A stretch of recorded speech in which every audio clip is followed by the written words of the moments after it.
I heard a statistic today that 80% of people who lose weight gain it all back.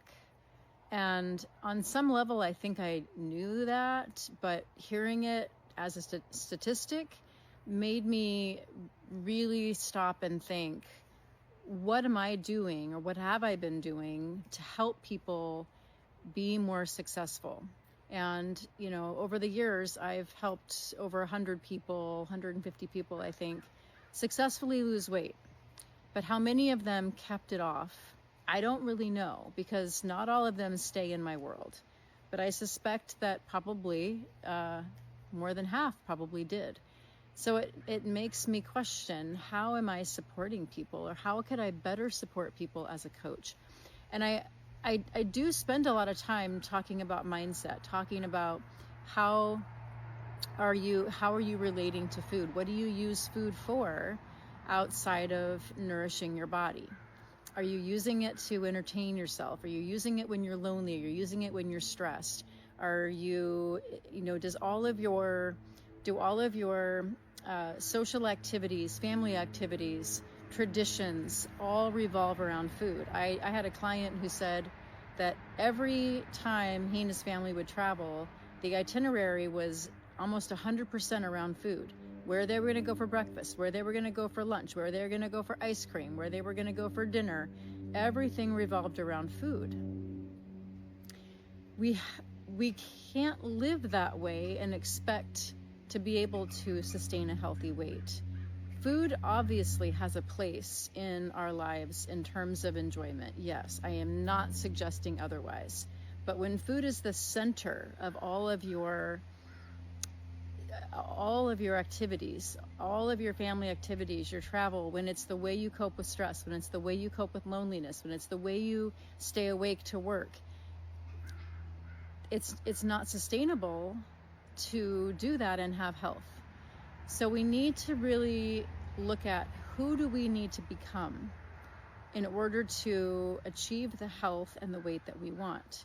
It's about leaving behind an old way of being. If we keep the same habits we've always had, we keep the same body and the same health we've always had. And I'm not saying it's easy to stop doing those things, but we really need to look at, who do we need to become and who do we need to leave behind. And there is a grieving process there. There is a reckoning with that. There is a really understanding the parts of yourself that no longer serve you. And maybe they did serve you in a way. And so this is not to have shame or guilt or beat yourself up. This is to do with 100% compassion. But who do you need to become to have the health that you want? What does he do on a daily basis? How does that person cope with stress? How does that person plan family gatherings and social occasions? How does that person set boundaries? How does that person communicate their needs to other people, their needs for support when they're trying to say no to the glass of wine every night, when they're trying to say no to the weekly ice cream nights, or whatever it might be? What boundaries does that person set? Who do they ask for help? Do they get coaching? Do they have someone that helps them set achievable goals? Do they have accountability built into their life?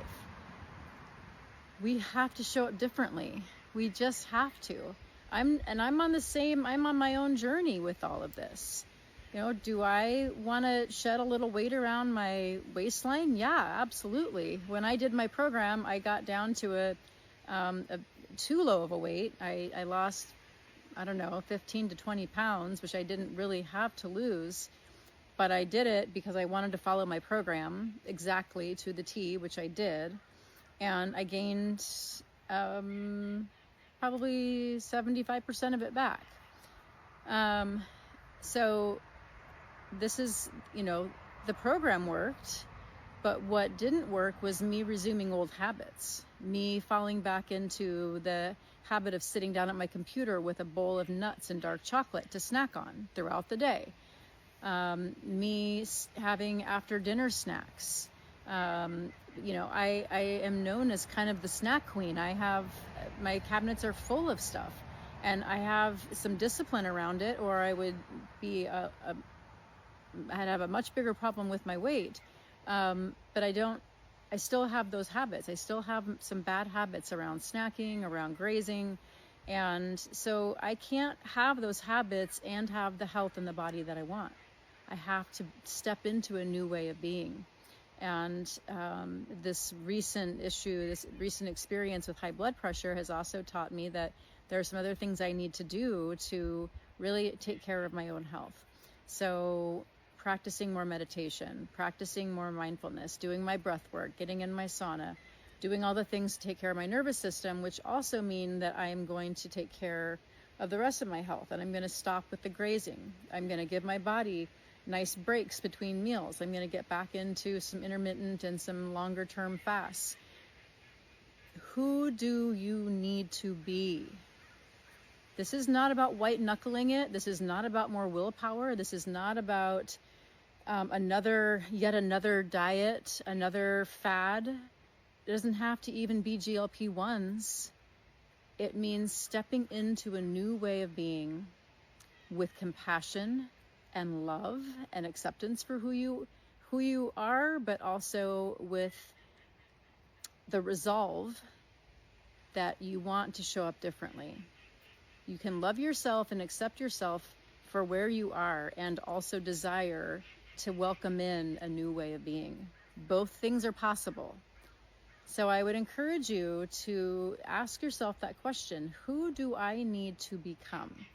This is not what new thing do I need to add to my daily list of things that I do. This is not what new diet do I need to do. This is not, what is the next magic supplement or magic shake or magic powder or whatever. This is, who do I need to become to get the results, to have the health, to have the body that I want?